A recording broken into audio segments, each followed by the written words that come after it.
Bloomberg Audio Studios. Podcasts, radio, news.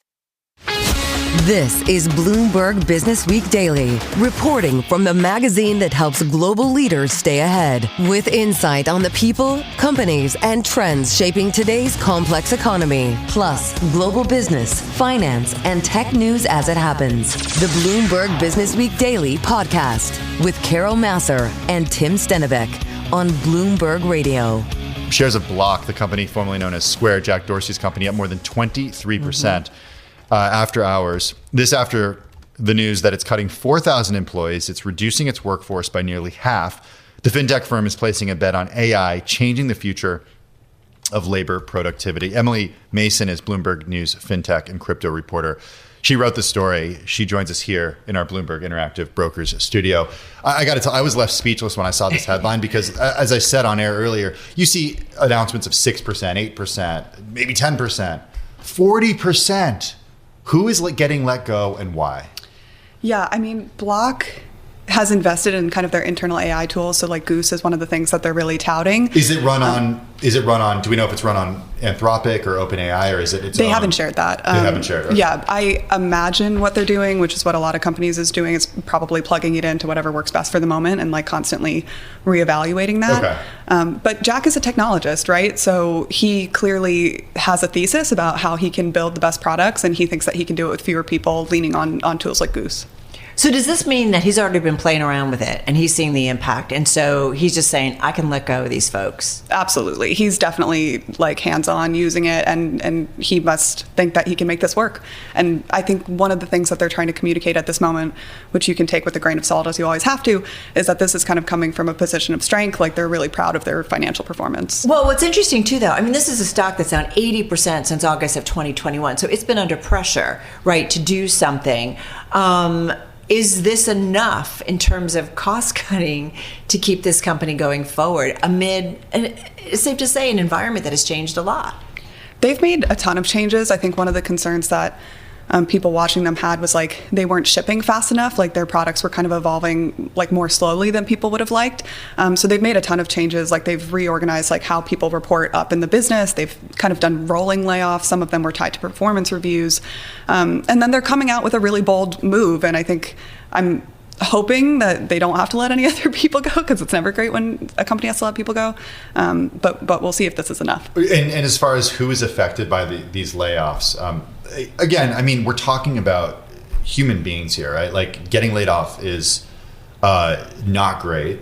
And, you know, people being out of work is obviously a challenge for those people.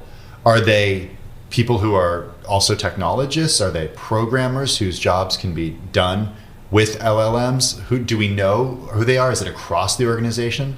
I would expect that it's likely across the organization, okay. But I am waiting to get more details on the earnings call. I mean, I don't know what you found in your reporting, Emily, but for me, seeing this headline, reading your story, and thinking, well, if this is successful for Block, and, you know, Mandeep made the point, Mandeep Singh of Bloomberg Intelligence, who was on our air, he made the point that, hey, look at what Elon Musk did at X when he bought it, formerly Twitter, Jack Dorsey company. He said it was, the engineering team was bloated. He cut, 70% of its workforce or whatever, and it's still around. The site is still around. Say about it, say what you will about it, and look at the ad revenue and whatever. But it's a private company now, so we don't have those details. But if this works for Block, does that mean that other companies are going to do this? I mean, that's certainly their thesis. Like they are kind of saying like, we think other companies are going to have to do this, and we would rather do it proactively and on our own terms instead of waiting for a moment where we have to. Maybe other companies do this. I think you've seen some companies implement like caps. Like they'd be like, okay, we're not going to hire more people. We can do a lot more with the people we already have. I think cutting such a significant amount of people is a pretty dramatic step. Well, he says, right, in the letter, he believes many companies will ultimately have to make similar moves due to AI. He doesn't just say companies in his space. He's just saying that the majority of companies will reach the same conclusion and make similar structural changes. And I guess, we'll have to watch and see. Like, you do wonder, is this a sign where other CEOs are going to go back and be like, wait, if this is what these guys are doing, like, are we going to be doing the same? All right. I think we have to wrap. I feel like there's going to be a lot more questions, and we're going to have to watch this one. Bottom line, though, investors are kind of loving it. You cut costs, and if there's still growth going forward, investors like it. Stock's up about 22.5% here in the aftermarket. Emily Mason, she is Bloomberg News FinTech and crypto reporter. Check out her reporting and the entire team's reporting on the Bloomberg Terminal and at Bloomberg.com. Stay with us. More from Bloomberg Businessweek Daily coming up after this. You're listening to the Bloomberg Businessweek Daily Podcast. Catch us live weekday afternoons from 2 to 5 Eastern. Listen on Apple CarPlay and Android Auto with the Bloomberg Business app. Or watch us live on YouTube.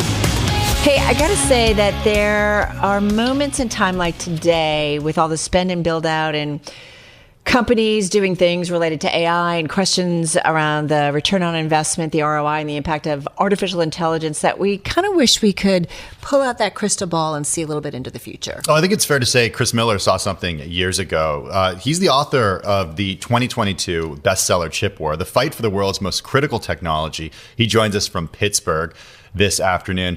Chris, it's good to have you back with us. Carol and I were just talking, and you wrote this book close to 4 years ago. At this point, how different is the world of semiconductors and the world's reliance on semiconductors now than when you wrote the book?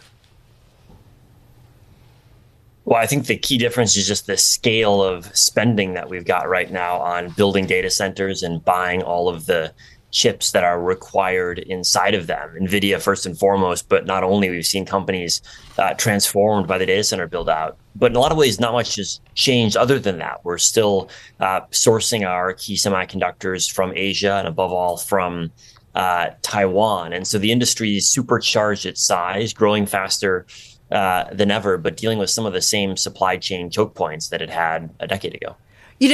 We talk a lot with one of our brilliant voices on the chip world, and that is our own Ian King, who has seen a lot of cycles, the ups, the downs. And we talk a lot about that supply-demand imbalance and what happens when there's a lot of demand, there's not enough supply, the build-out continues, the investment, supply goes up, and then there's a glut. So I'm just curious what your view is when it comes to the cyclical nature of the semiconductor world. Has AI changed it, or we will see also an overbuild, an oversupply, and then a glut? I think if you look historically, certainly you see cycles up, cycles down, but there are moments when you see step changes in terms of demand for certain types of chips. We saw that with smartphones, for example. There was no demand for smartphone chips, and then now everyone needs a new smartphone every couple of years. And what we're seeing in AI right now is that type of step change, a huge increase in just the baseline amount of chips that we're going to need for data centers driven by AI. And so I think we shouldn't expect cycles to be over. Certainly there'll be ups and downs in the future, but it's now very clear, I think, that we're just going to need a lot more compute for AI purposes in the future. And as a result, we'll need a lot more of the AI chips that go inside of data centers. In your view, is the promise that many people think AI is supposed to deliver, will it actually be delivered? Like, what's the future that you envision after all this CapEx is spent? Well, I think it's in some ways funny when we ask, will AI deliver? Because if you look just 3 years ago, even after ChatGPT was released, there are so many things that were not possible that are possible today, whether it's the number or the scale of hallucinations and answers that chatbots give you, or the scale of work that you can put together today that just wasn't possible in the past. We've already had so much new capability generated just in the couple of years since ChatGPT that in some ways I think it's an absurd question to ask, will AI deliver? It already has in a lot of ways. But I think I understand why there's plenty of questions about what about the investment that's happening right now? Will that investment pay off? And I think there are reasons to think carefully about how much each company is putting in over what time horizon. But I guess when I zoom out, I ask myself, do I want a world in which there's more access to compute or less? And it seems to me that we should rather than being concerned that there's too much compute being put in the ground, be excited that there's actually companies willing to invest in the infrastructure that's going to deliver all these capabilities. Well, I think it's an important question to ask for a few reasons. And one of those is because if you look at just the CapEx that these companies are spending, one company, $200 billion in a single year, that's a big commitment. And that's something that they have to convince investors that is money that is going to the right place. That's money that has to be earned back plus on companies coming to a hyperscaler and saying, yes, we think that this money is not only being well spent, but then we can use this compute to actually create a product that will provide a return on investment. So yes, we've seen a lot of the hyperscalers benefit, the Anthropics and the OpenAIs and the Mistrals, like that's amazing stuff. But at the end of the day, there are a lot of companies that are not necessarily technology companies that maybe aren't yet necessarily seeing an increase in productivity as a result of these tools. So my question is, do those companies start to see that? Do we live in a world where this is a layer, just like the internet was a layer of technology? I think there's no doubt that we're going to have AI as a layer that's embedded into all technology that we use. And when I look at the economic question, I say, first off, is it profitable to serve AI systems today? Not train the next generation, but serve today's. And if you listen to what's publicly reported about OpenAI or Anthropic, their margins on their inference business are not just positive, but quite good. And so that, I think, is pretty strong evidence that the delivery of already existing AI services is a pretty profitable business. The next question is, should we be investing in R&D in the next generation, which is, of course, very, very expensive. But I think it's hard to argue we should dramatically slow down R&D and AI, just given all of the extraordinary improvements that we've seen over the past couple of years in terms of capability. And so when you start breaking it down and ask, well, which specific investment do we think is excessive? Which specific investment would we rather not be doing? Would you really like to be the CEO of the only big tech company that's not investing in AI? That doesn't seem like a very comfortable place to be. And I'd rather have a situation in which the big technology companies are investing more rather than putting money in the bank or buying back their stock because they didn't have any profitable investment opportunities. Well, I would say Apple's doing it differently, and I guess time will tell whether or not their approach works out. Chris, I am curious too, who do you talk to? What research do you follow? What are the leading voices? What are the leading companies that you watch to figure out kind of how the semiconductor space is evolving? I mean, we still know TSMC is still the big manufacturer of all chips in the world, and there's geopolitical tensions to that. But give us an idea of where do you think kind of investors and just the world at large need to be focusing their attention on when it comes to the semiconductor world? Is it NVIDIA? Is it China? Is it something else? Well, I think the hard problem is that it's all of the above, and we've seen this play out in the GPU supply chain over the past couple of years, where we've had shortages in different types of components, different materials, and the memory chips that go next to GPUs and AI servers. Each part of the supply chain has had to dramatically ramp up its production capacity to respond to this surge in demand. And so if you only look at one part of the supply chain, you miss the challenges that other parts are often facing. And so it's the chip designers, it's the chip makers, but it's also the materials suppliers, which are often not even thought of as being semiconductor firms, but produce many of the capabilities that are critical to actually manufacture the AI chips and servers that we need.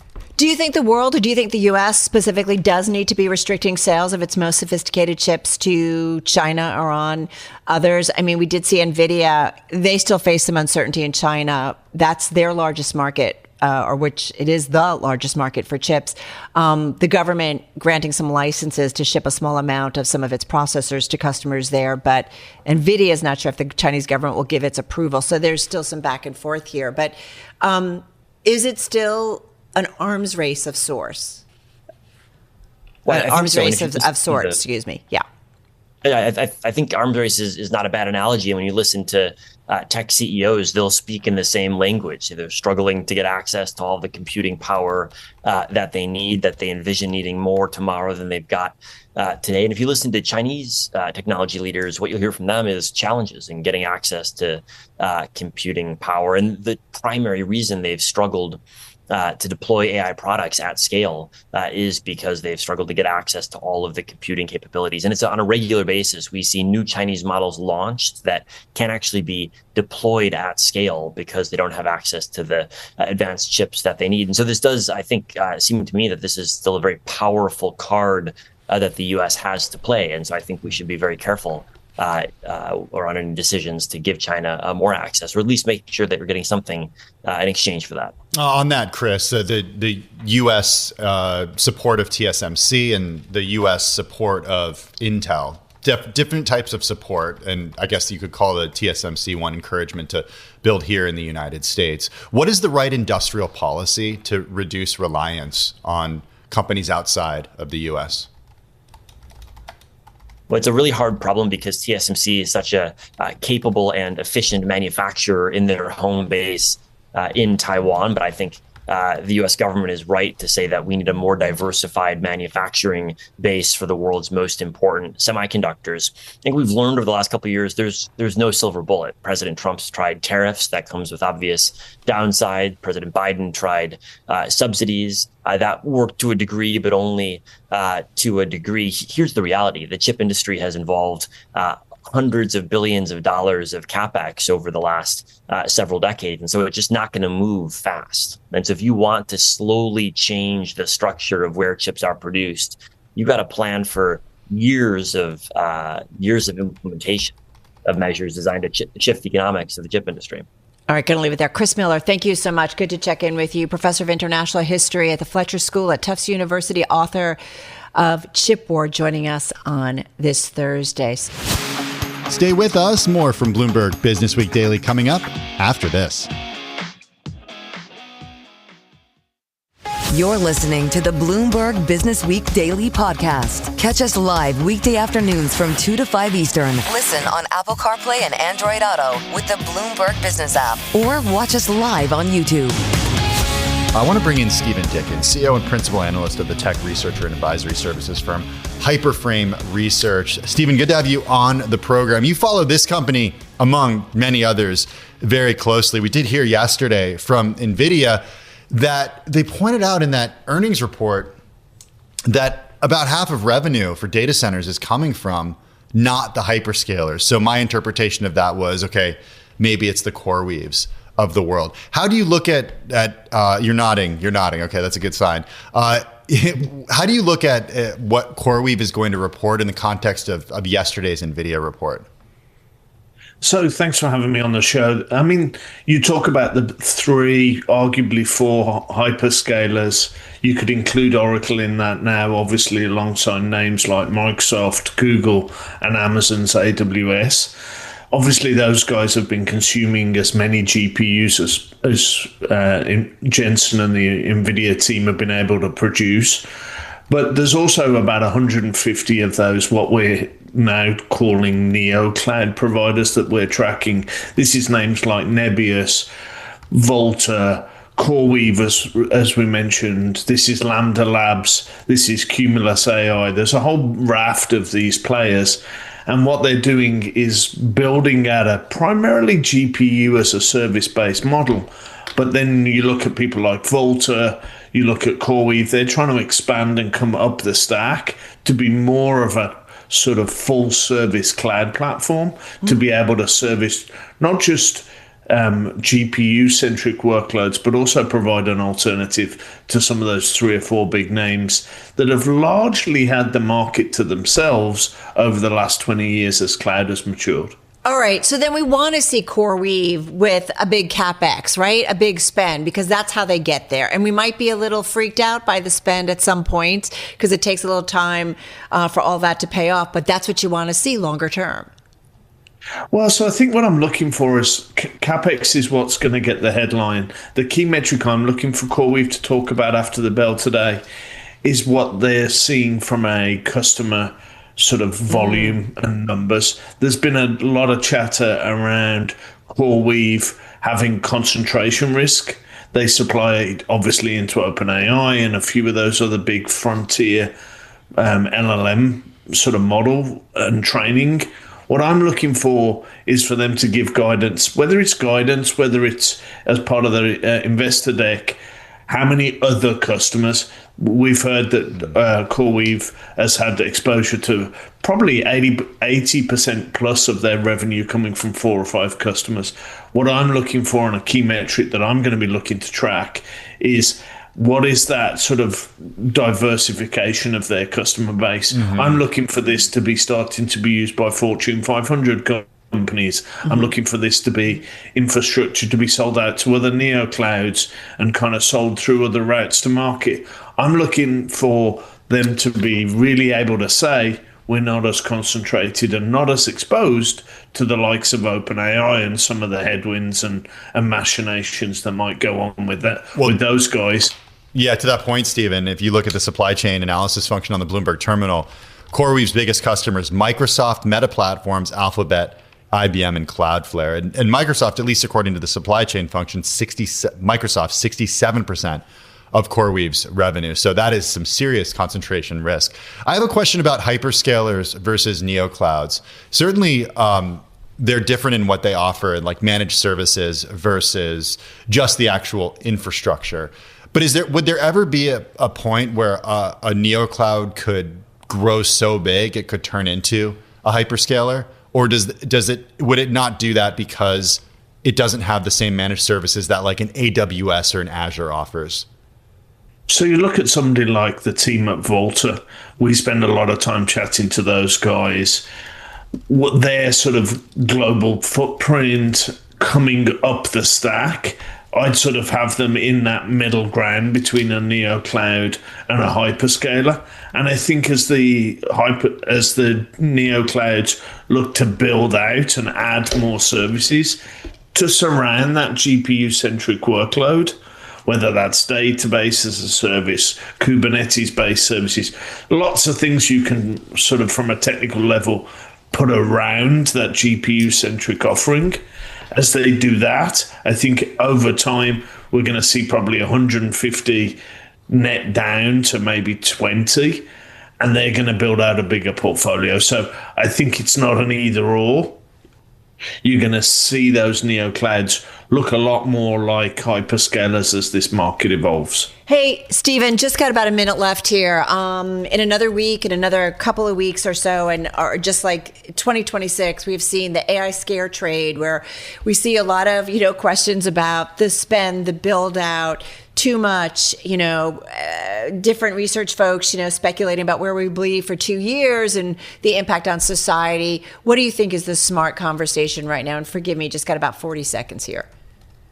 So based on some research that we're conducting that's about to drop next week, 78% of enterprises say AI is strategically critical, only 37% of a structured deployment process. We're still really early. This is the first innings of a 7-game World Series.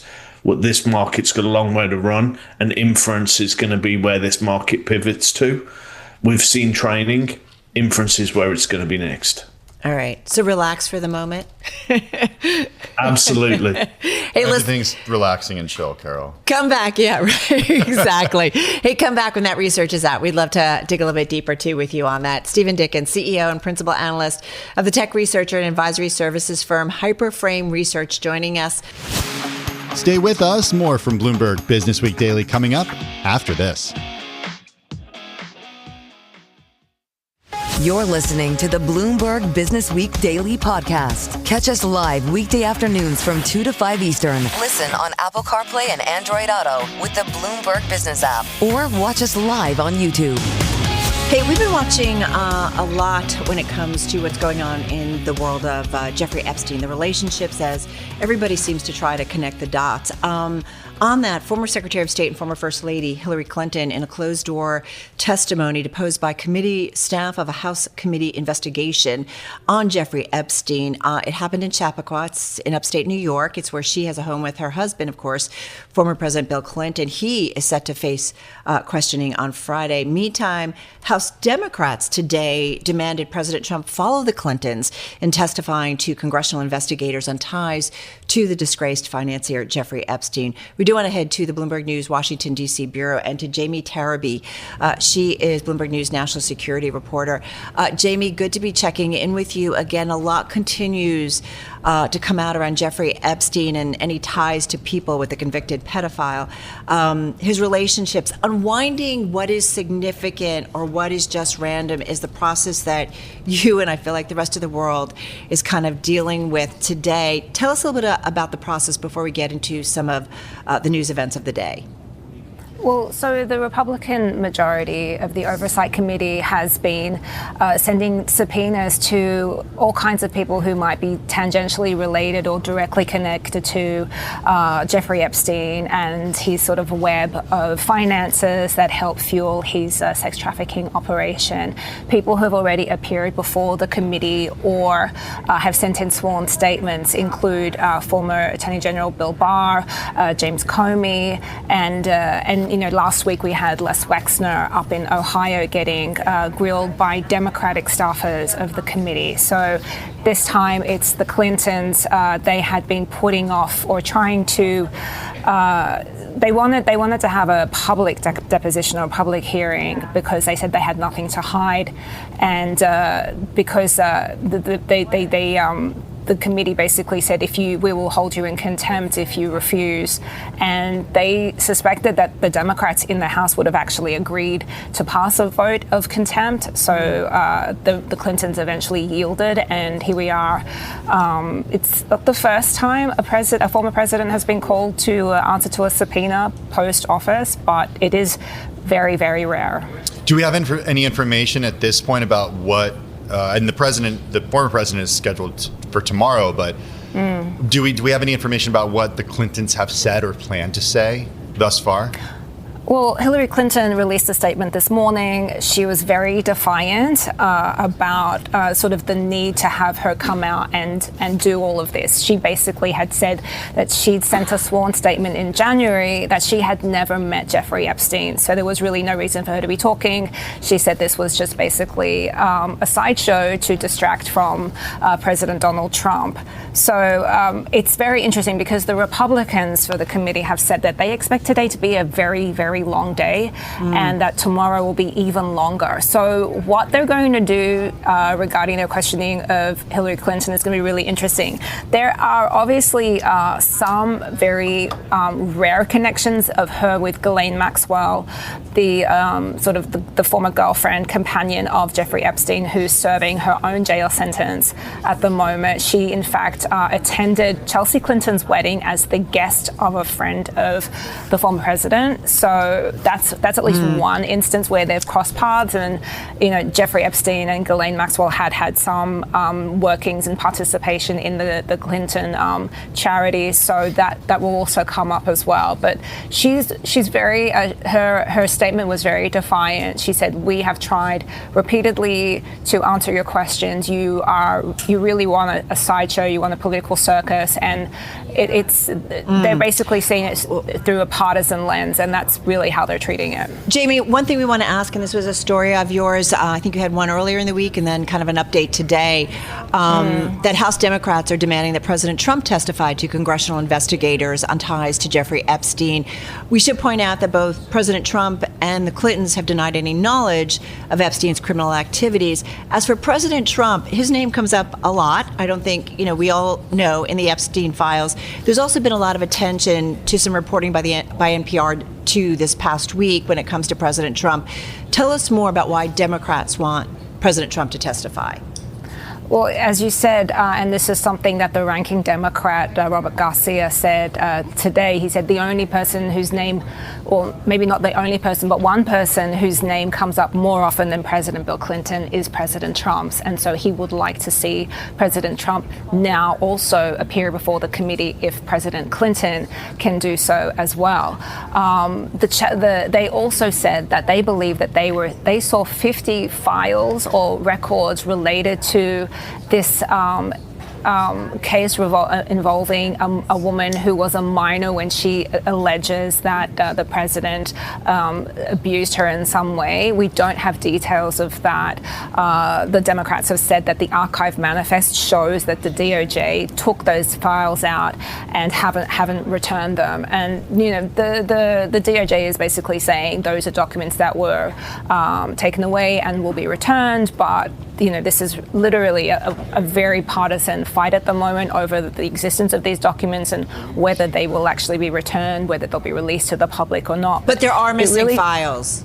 There are missing files according to the reporting and according to what the Democrats are saying. The DOJ says that the files are not missing. They have been removed for particular reasons. So, this is such a political story in so many ways. What was very interesting was that when reporters asked the Republican chair today whether President Trump ought to be brought for questioning as well, he didn't close the door on that possibility. And one thing that I thought was really interesting is that he himself, Jim Comer, the chairman of the committee, said that there was a possibility that the name of Howard Lutnick, the current Commerce Secretary, would come up today. And Representative Nancy Mace, who's a Republican, said that she was expecting to ask questions regarding Howard Lutnick as well. So it's just really curious what's happening today. And we're watching the same as everyone else to see what develops. I'm glad you mentioned this as a political story, Jamie, because I'm wondering about repercussions or consequences for people who, what is the end game here for people who say, okay, we need to understand what's in the Epstein files? Because at least here in the United States, apart from Ghislaine Maxwell and Jeffrey Epstein himself, there haven't been any arrests in the U.S. It's not the case for outside of the U.S. And certainly some people have lost their jobs and some people have or are stepping down from positions because of their association with Jeffrey Epstein. But what is the end game here? I mean, that's a really great question. We have seen, as you said, arrests overseas, and here we've seen people resign their posts, very prestigious posts, and step away or, sort of relinquish the spotlight in a way.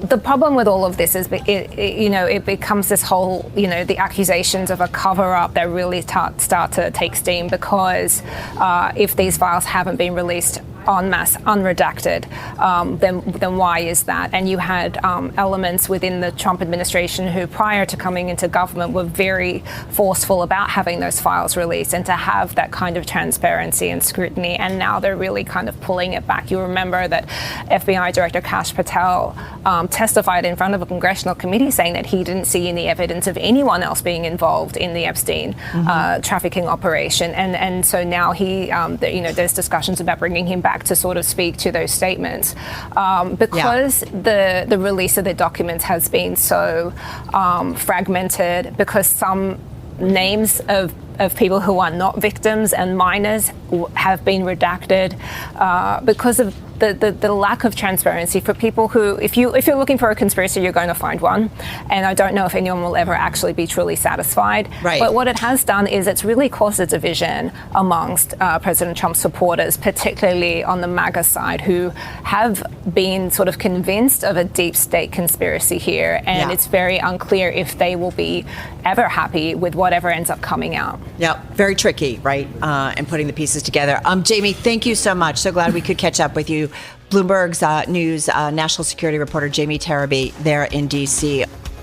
This is the Bloomberg Businessweek Daily podcast. Available on Apple, Spotify, and anywhere else you get your podcasts. Listen live weekday afternoons from 2 to 5 p.m. Eastern on Bloomberg.com, the iHeartRadio app, TuneIn, and the Bloomberg Business app. You can also watch us live every weekday on YouTube and always on the Bloomberg Terminal.